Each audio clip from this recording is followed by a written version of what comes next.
Even though I dislike the prequels, it is refreshing to hear someone who enjoys them rather than just bandwagoning or sharing the same opinion as the majority. Finally, I knew I wasn't the only one who liked Revenge of the Sith. I despise the first two prequel movies, but hey, if you love them and genuinely think it's great, I can respect that. That speech at the end, bro, fucking thank you for that. Couldn't have said it better myself. How I feel about the Star Wars prequels is, I don't hate them, but I don't like them either. But I must say I really like the film scores, the background designs, and bits of the action. I think the problem with the prequel trilogy was the dialogue, especially the romance dialogue in Attack of the Clones. That was painfully awkward.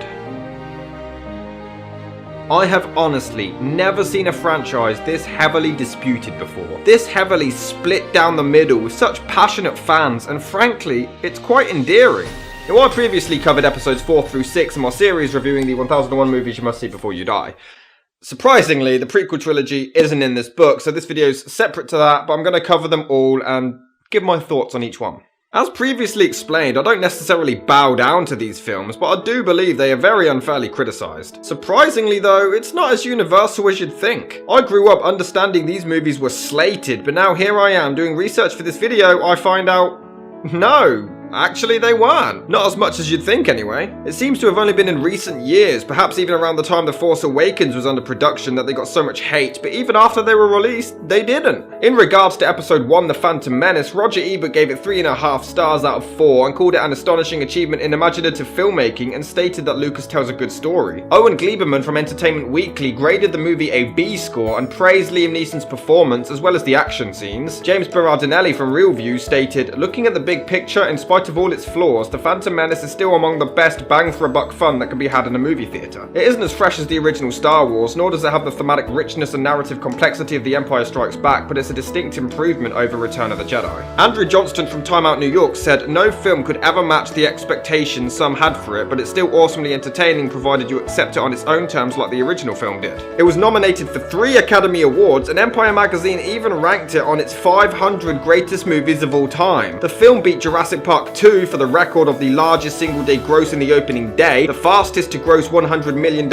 in 5 days, and was the second highest grossing opening weekend ever at the time. It was the most successful movie of 1999, the quickest film to reach $200 and then $300 million, beating Independence Day and Titanic, and was even the second highest grossing film worldwide. After a re-release in 2012, the movie became the first Star Wars film and the 11th movie overall in history to surpass $1 billion. It was estimated that 2.2 million full-time employees skipped work or phoned in sick just to go and see the film, losing the country around $293 million in productivity, which would also happen again for the following 2 films as well. The movie was so hyped, people would pay full admission just to see the trailer, but it led to so many people buying extra tickets, leading to the company limiting how many could be distributed to each person. So it's not even like people were excited, went to see it, and then were disappointed. No, they went to see it, and then carried on going back. But I won't lie, of course there was negativity as well. Rotten Tomatoes says, the film is burdened with exposition and populated with stock characters. The Phantom Menace gets the Star Wars prequels off to a bumpy, albeit visually dazzling start. Jar Jar Binks was heavily criticised, I suppose I'll have to get to that, but Kenneth Turan of the Los Angeles Times called him a major miscue, a comic relief character who's frankly not funny. It was nominated for 7 Razzie Awards and winning one for the aforementioned splooge-faced character, and Entertainment Weekly and Comcast put it on their list of the worst movie sequels ever made. But it's a prequel.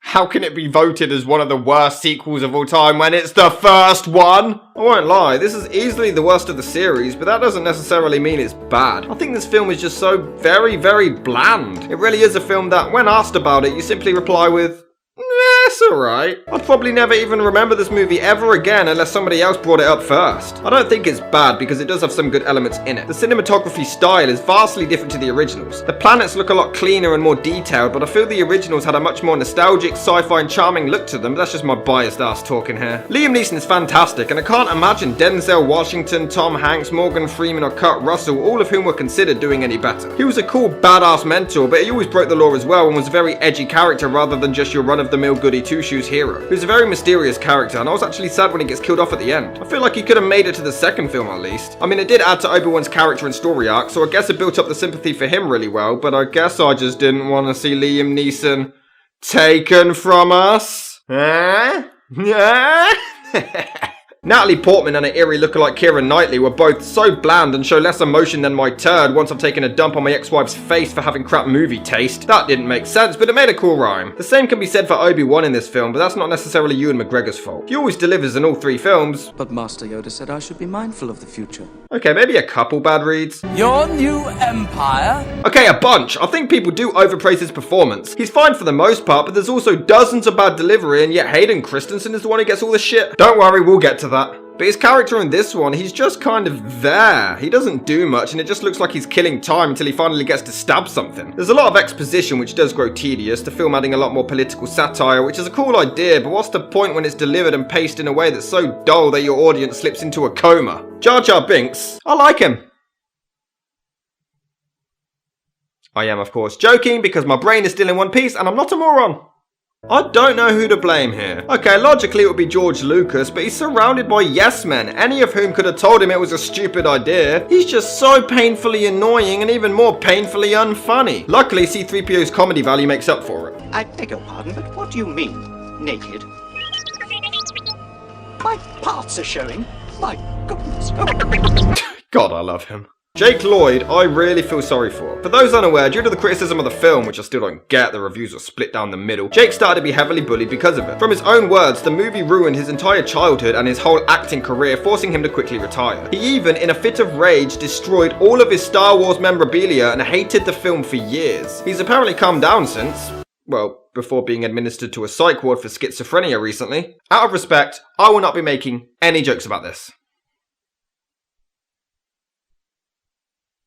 Except that working with George Lucas clearly sent him insane. But honestly, I don't even think he's that bad. Okay, he does have some bad reads like Ewan, but I've seen far worse child actors, and much like Macaulay Culkin in Home Alone, although his acting isn't that great, I feel like he has a lot of charm and brings a lot to the table. His story arc with his mum is a very touching scene, and it's really well done, but people seem to forget things like that and just point out the bad moments. Are you an angel? And no one on earth could have made that line sound good. No one. You grabbed me and said, Aunt May? Aunt May?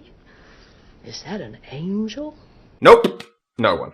The scene where he has to win a pod race for freedom is visually incredible, but the thing is, from a storytelling perspective, it drags on way too long. This was just a tiny subplot that Lucas clearly stretched for as long as he could simply to show off great effects. I mean, it works, don't get me wrong, it looks great, but you're supposed to be telling a story, not going for oohs and ahs when it prevents you from telling that story. People are quick to praise films like Civil War or Avatar because of the visual side of things, forgetting that the main focus of a film is supposed to be the script, the story that the filmmaker is telling, not how many things he can blow up or make look pretty. But Jake Lloyd wasn't the only person involved who was dissatisfied with the final film. Terrence Stamp has stated he hated working on the set, disliked the final product, and refused to star in any of the sequels, even criticizing the other actors he had to work with, and even Anthony Daniels, who played C-3PO in every film so far, was unhappy with the final picture. Darth Maul is such a cool villain, but is arguably the most wasted of all time. He's got such a cool presence, but then is rushed into this one fight at complete random, and then at the end he just gets killed off. The short sequence where they need to wait before fighting is paced perfectly and really builds the tension well, but then Darth is just taken out when he could have easily been used for the next 2 films as a main antagonist or even a sub-antagonist. The saber fight is cool and all, but I think they really had a missed opportunity here, especially considering Maul has hardly any screen time whatsoever. The fanbase were also outraged over the fact that this film reveals the Force can be measured and mediated, taking away the mysterious and magical aspect developed in the original trilogy. It does. That's it. Doesn't piss me off, it takes away the mystical, magical element. Oh look, a life! Go get it! There's the first one. It's meh. Good things in it, bad things in it. I'm not going to rush out to see it anytime soon, but I don't feel it hurts the franchise, ruins anything, destroys any childhoods. Oh god, George Lucas raped my childhood. If you're gonna say, though, that this movie stole your childhood, you never had a childhood worth stealing. And next came Attack of the Clones. To continue the tradition, this one too received mixed thoughts. On one hand, it was nominated for a Best Visual Effects Academy Award and Natalie Portman for a Teen Choice Award. The movie itself was a commercial success, grossing over $649 million worldwide. James Berardinelli said, "In a time when, more often than not, sequels disappoint, it's refreshing to uncover something this high profile that fulfills the promise of its name and adds another title to a storied legacy." On the other hand, it was nominated for 7 Razzie Awards, successfully winning, or losing, however you want to look at it, worst screenplay and worst supporting actor. Roger Ebert, who praised every single Star Wars film previously released, stated, "As someone who admired the freshness and energy of the earlier films, I was amazed at the end of episode 2 to realise that I had not heard one line of quotable, memorable dialogue. There is not a romantic word Anakin and Padme exchange that has not long since been reduced to cliche. Leonard Maltin called it an overlong story, and adding wooden characterizations and dialogue doesn't help. Rotten Tomatoes general consensus reads, Star Wars Episode 2 Attack of the Clones benefits from an increased emphasis on thrilling action, although they're once again undercut by ponderous plot points and underdeveloped characters. This is underdeveloped! This one! Tell me any character in A New Hope that had any development whatsoever. Just one! If you don't like Attack of the Clones, that's fine. But don't rip on it for having no development when it had far more development than A New Hope, and A New Hope is praised as a classic! I'll start off by saying these movies really went heavy in a CGI territory, and for the most part it works. I've heard people criticise Yoda being CGI instead of the original puppet, but he needed to be computer generated for the amazing saber fight he has with Christopher Lee that everyone admits is incredible. What did you want them to do? You can't puppeteer that!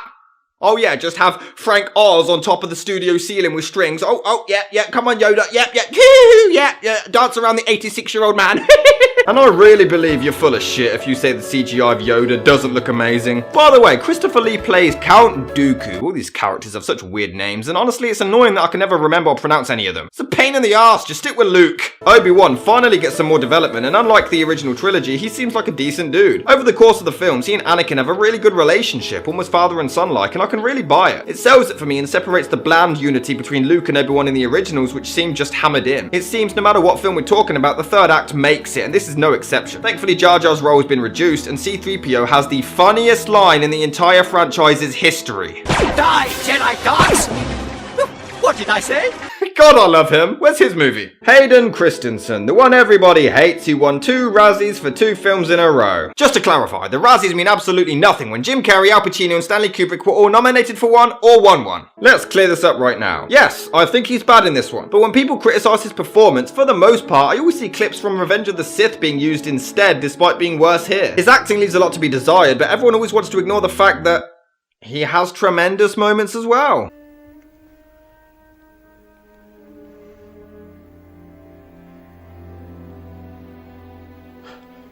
If you are suffering as much as I am, please tell me. I can't. We can't. It's just not possible.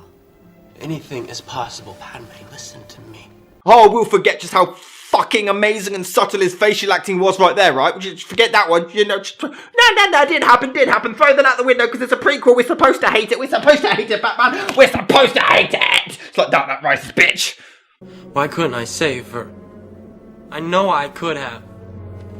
People just choose to ignore those and just show all of his bad reads. I don't understand. I've not seen such biased hatred towards an acting performance like this before ever. It's astounding. The sequence where he finds his mother dying, it's incredible. How was this acting bad in the least bit? The pacing, the music, and Christensen's performance all fits the scene perfectly. But nah, it's the prequels, it has to be shit. Admittedly, Ryan Philippe, Paul Walker, Colin Hanks, Jonathan Brandis, and even Leonardo DiCaprio were all considered for the role of Anakin, and although some of them, especially Leo, would have been better, I feel like Hayden Christensen did an okay job in this one. He meant it in the sequel though. The love story, yeah, it starts off pretty bad. So I did find it weird, the age gap between him and Padme in the first one. This was because Anakin was originally going to be age 12, but George Lucas changed it. My problem arises when this film takes place a decade after that one. Anakin and Padme meet once, and then we get... I'd much rather dream about Padme. What? Do the things you like. Or be with the people that I love. Wait, he had feelings back then when he was 9?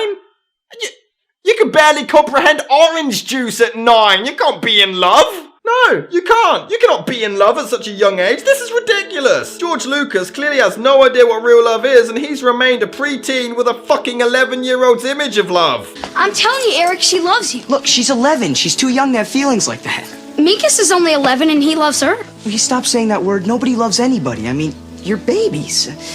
You're too young to understand the pain of love, the agony of love, the seamy underbelly of love. You're not going to fully understand it until you're 15. Like you? Well, I understood it at 14, but hey, I was a natural. Then they meet once after 10 years, and immediately he wants to dream about her and has feelings. This is just weird and creepy. She should be filing for a restraining order. Forget Edward Cullen. But my biggest issue is, the rest of the love story? I didn't think it was as bad as everybody says. That's an issue simply because all you had to do was cut these two scenes. They're not needed. Cut them and the love story would have been fine. They meet up 10 years later, then they gradually become close and he gives her his lightsaber in bed. Everyone's happy. Some of the dialogue is indeed cringy. I thought that we had decided not to fall in love. Who wrote this, a 7-year-old? Why do I get the feeling you're going to be the death of me? Subtle. Can we stop letting Lucas in the writing room? And yeah, some of it may be cliche, but why does this film get all of that hate when other movies do it as well without the negativity that follows? Natalie and Hayden work well together. Samuel Jackson is also a great addition to the franchise, although when writing of the trilogy began, hip-hop legend Tupac Shakur came very close to landing the role until the inconsiderate bastard was shot dead. Can you imagine if Tupac actually got the part? Anakin, please, will you just quit acting so weak? I need to kill the haters. They're all gonna die tonight. Nah, nah, nah, nah, nah, nah, nah, nah. Anyway, yeah, we do. We get a well-developed love story that the original didn't have. Han and Leia had none. Just, I love you, I guess. This one was also accused of being too child-friendly and the most PG, lighter-hearted one of the series. Are you kidding me? Anakin confesses to murdering children. There's decapitation. PG? Well, if PG stands for pretty gory, you fucking morons. I don't mean that. I'm just saying don't skew facts and say, oh, it was too child-friendly. Or, oh, it had no development when you like A New Hope. Don't be a hypocrite. Although the love story is forced at the start, there's a lot of subtle filmmaking techniques that really save it from being mediocre in my mind. Even when Anakin is slaughtering everyone, Liam Neeson's voice is heard very briefly in the background trying to stop him but failing. This is genius and really well done, but of course that goes under the radar as well. Anyway, it's not a tremendous, mind-blowing movie by any means, but I feel like it's highly underrated and does not deserve nearly as much criticism as it's received over the years. It's good, not great. Speaking of great, we then got Revenge of the Sith. This is pretty much the only one that I feel genuinely captured the feel of the original films. This is the only one out of the 6 movies that was rated PG-13 due to the graphic and dark tone of the picture. And before you say, oh no, the originals were PG because PG-13 wasn't around back then. They were re-released years later and sent back to the MPAA, who again rated them PG, so suck my dick please. This is widely considered to be the best of the prequel trilogy, which isn't exactly saying a lot considering the opinions on the previous 2 were all mixed. A.O. Scott of the New York Times called it the best of the 4 episodes George Lucas has directed and equal to The Empire Strikes Back. It was voted the 51st best science fiction film on Rotten Tomatoes. Jonathan Rosenbaum, who hated A New Hope and The Empire Strikes Back, loved this one and called it a relatively thoughtful story. Roger Ebert gave it 3.5 out of 4 stars and called it great entertainment. Inevitably, it still had some haters, and as explained previously, Christensen won another Razzie, but to its credit, this movie is the prequel with the least Razzie nominations. Just 1. Not really much to brag about though. Oh yeah? We only got 1 Razzie nomination, bitch! You brought him here to kill me! Right, let's get this over with. I believe this is the greatest Star Wars movie of all time. Look, alright, just hear me out, okay? I can back this up. Just give me a chance. I went into this loving Empire so much, refusing to believe anything could ever top it, but this has very few flaws in my mind. I'll cover them first, just so you all still like me. Yes, Hayden Christensen continues to have some bad reads. You will not take it from me! But again, you all still refuse to acknowledge all of the brilliant ones. It was said that you would destroy the Sith, not join them! Bring balance to the Force, not leave it in darkness! As the character becomes more and more distressed, his acting, albeit sometimes over the top and unbelievable, but for the most part, he improves vastly from the previous picture. The dialogue, on the other hand, cannot be saved. Anakin, you're breaking my heart. What? Lucas, do you know how human beings speak? No one on Earth literally says, you're breaking my heart. At least not in the moment. I've had my heart broken 3 times. You think when I caught my missus cheating that I was like, hey baby, I'm home. What are you doing? Oh my god. Our bed. This is our bed. With my best friend? On my birthday? Oh my god. You're breaking my heart. Oh fuck. Yeah, baby. You're breaking my heart. You are tearing me apart, Lisa! Hold me. Like you did by the lake on Naboo. So long ago when there was nothing but our love. That was just to name a couple. Yeah, some of the writing is pretty bad. And the thing is, Lucas has admitted this. He's confessed that he's bad at writing dialogue, so why does he continue to do so? Considering his actors as far back as the original trilogy recognised this and he still attempts to write, it makes no sense. Honestly, That's all the complaints I've got. Well, other than... You saw it coming. But honestly, that's it. A lot less complaints than I had for Empire. I really love the pacing and the slow transformation Anakin has to becoming Darth Vader. But of course, there's people who bitch and say he has no reason to turn. You know, the same people who say Electro has no reason to turn in Amazing Spider-Man 2 because they clearly weren't watching the film to listen to blatant characterizations. Or the same people who say Batman or Superman had no reason to fight in Dawn of Justice because they clearly watched it on mute and couldn't hear blatant fucking plot points. Let's ignore the fact that he's practically mistreated and disrespected, judged and talked down upon by the council since he was young. This dude can save his wife's life. Who wouldn't want to save their loved one? Then yeah, it's a shocking thing this. Sometimes people enjoy the feel of power and they become addicted to that, which is how serial killers are made. What the hell's Darth Vader, you dick faces? I don't mean that. Just don't say stuff like he had no... Yeah, I do mean that. There's a sequence which is so subtle. No dialogue is spoken, just music and facial acting, and yet it has so much character development, pushes the story further, and makes you really feel those horrible things that most critics and fans don't want to feel, called feelings. There's subtle directorial touches like having Ewan in the light and Anakin in the dark during the final confrontation before the big fight at the end. It's amazing, and then Anakin's scene with the Emperor, this is paced flawlessly and one of the finest scenes in Star Wars history. This is what I wanted the previous two to be. They weren't horrible, but they weren't memorable at all, and this one really is. The origin story of this character is incredibly intriguing to me, and his betrayal of Obi-Wan after 3 films of showing their closeness. Okay, after 2 films of showing their closeness, it actually means something when they finally get to fight. It's been built up so well, and you don't want these guys to fight to the death, but they know they have to, and this scene... Well, I don't personally see how they're going to be able to top Return of the Jedi, but...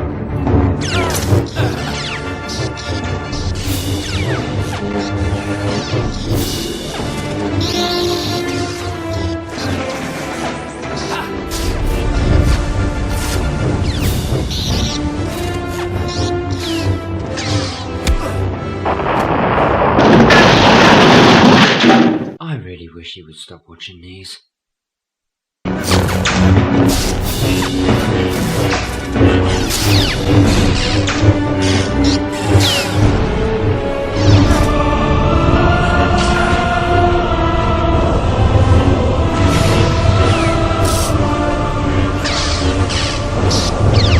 Oh, who cares? That scene was awesome! Anyone who ridicules this fight scene, please tell me how. How can you honestly dislike the development of the characters and portrayal? Furthermore, the choreography, the scenery, okay, and bad blue screen, but everything else is perfect. This is honestly perfection. These movies lack the charm of the originals and focuses a lot more on talking, which grows quite tedious, but the action scenes are incredible, and I really feel that Lucas was at least trying, but let's be honest, I can't help but think no matter what he did, the fan base would have hated them. He could have never lived up to the original trilogy's hype. And there you go, Revenge of the Sith. In my opinion, the best one, but I think the original trilogy overall is better.